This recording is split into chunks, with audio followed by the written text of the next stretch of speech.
This is Greenland. It's the largest island in the world, but for decades it was overlooked. A seemingly irrelevant, remote, frozen wasteland owned by Denmark. But since Trump came to office, he's been obsessed with trying to take it, even floating the idea of buying it outright. Up until now, those attempts haven't exactly worked out. This time, however, things are looking very different. A couple of years ago, the idea of forcibly seizing territory from a NATO ally would have been totally unthinkable. But with the US invading Venezuela, detaining its president, and facing little more than diplomatic outrage in response, it's become abundantly clear that those old rules don't seem to apply anymore. And Trump is clearly punch-drunk on the idea of expanding America's reach. If he were to decide to take the island by force, it doesn't seem like anybody could stop him, something which looks more and more likely by the day. Trump himself claimed the US needs Greenland, and even joked about plans to make Greenland great again. Yet the real reasons for his obsession with the island are far more abrupt. Greenland's location is unique, sitting almost halfway between North America and Europe, and within touching distance of some of the most strategic waters in the world. But the thing is, the US already has military bases here, and if they wanted more, they could probably just ask Denmark and be allowed. Trump's interest comes from something else. Beneath its icy surface lies an abundance of rare earth minerals, and potentially some of the largest oil deposits in the world, with an estimated value of upwards of $4 trillion, around 20% of the entire past production of the United States. Geographic, military, and economic potential have transformed this icy island into one of the biggest geopolitical flashpoints of the last decade. But it's not just the US who have noticed this, it's Russia and China too.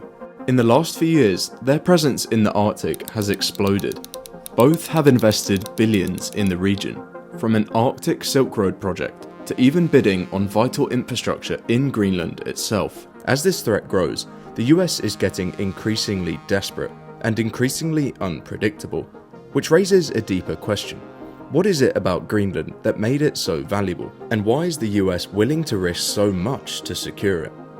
To understand this relationship, we first need to go back in time. Believe it or not, this isn't the first time the USA has tried to buy Greenland. You see, Greenland is owned by Denmark, but in World War II they were invaded by Nazi Germany, and suddenly the island and the United States was at risk. Before this, there had been plans to buy Greenland and Iceland, but here is where they first entered the scene, being granted the right to protect the island against non-US powers, and even set up radio stations and military posts. And when the war ended, the United States decided that they quite liked having a foothold in Greenland. And so they made an offer to Denmark, $100 million in gold, worth around $1.6 billion in today's money. But to the US's surprise, they were told no. Instead, what they could do was keep a military presence here, and essentially keep protecting the island from a new threat, the Soviet Union. And so in 1953, they set up this airbase here, in northern Greenland, with around 10,000 US personnel. And they didn't stop there, setting up many more across the island, marking the northernmost outpost for the American military. It's easy to see why. Because of the curvature of the Earth, these positions were sometimes just 3,000 miles from Moscow, and were crucial for providing a line of defense and radar against the Soviet Union, and also served as the perfect spot to launch high-altitude reconnaissance missions into enemy territory. It seemed like the US would keep expanding its presence on the island. But then the Cold War ended, and in the 90s, American interest kind of faded. Equipment was abandoned, and even whole towns were sold for as little as $1. It seemed like this sparsely populated island would slowly fade away again. But that has all changed. After patrolling Greenland's coastal waters, researchers from the US Geological Society made an enormous discovery. Back in 2008, they estimated Greenland could hold over 52 billion barrels of oil. To put that into perspective, in 2023, the United States has proven reserves of 47 billion barrels. If these estimates are correct, Greenland has the potential to double the United States reserves, and even if those calculations are off, it's still incredibly valuable. Oil is the black gold which makes the world go round, and it's at the centre of nearly every aspect of daily life, providing the primary energy source for transportation, manufacturing, and other essential activities. But most of global oil production is dominated by a few key players, but they don't always see eye to eye with the United States. And since the 2010s, American oil production has exploded in an effort to protect national security. It's estimated that 13% of the undiscovered oil and 30% of the gas worldwide is in the Arctic, along with a host of other resources. As a result, Arctic nations, including the US, have become very interested into tapping into these resources to facilitate economic growth, generate revenue, and protect economic interests. The retreat of sea ice and glacial melt is making these resources more and more accessible, and Greenland serves as the perfect space to take advantage of this. But there is a problem. Greenland doesn't want to extract the oil. In July 2021, they banned all new oil and gas exploration, citing environmental concerns and high extraction costs as the main reason for the ban, stating the price of oil extraction is just too high. But if we know one thing about Trump, is that he doesn't really believe in climate change, and he has often called it at times a hoax, and promotes mantras like drill baby drill. So it seems that Greenland's value is far more than just strategic. But believe in it or not, ice levels in the Arctic have been receding, and that is changing the way we view the area. You see, most of our planet is covered in water, but not up here in Greenland. This ocean has always been frozen and inaccessible to anyone who wants to cross it by boat, apart from under very specific circumstances. But as more carbon has entered the air, more and more heat is being trapped in the Earth, and it's been heating the globe. Just by a few degrees, but by enough to make some significant changes, reducing the level of ice every single year. The Arctic Ocean specifically is heating 4 times faster than anywhere else on the planet, and it's completely changing the way the geopolitical game is being played. Melting ice is uncovering new shipping lanes, like the Northwest Passage. These Arctic routes are dramatically shorter than traditional ones, and right in the heart of almost all of these routes is Greenland, placed directly to take advantage of this. For example, a journey from Asia to Europe through the Arctic could cut weeks off global shipping times compared to routes through the Suez or Panama canals.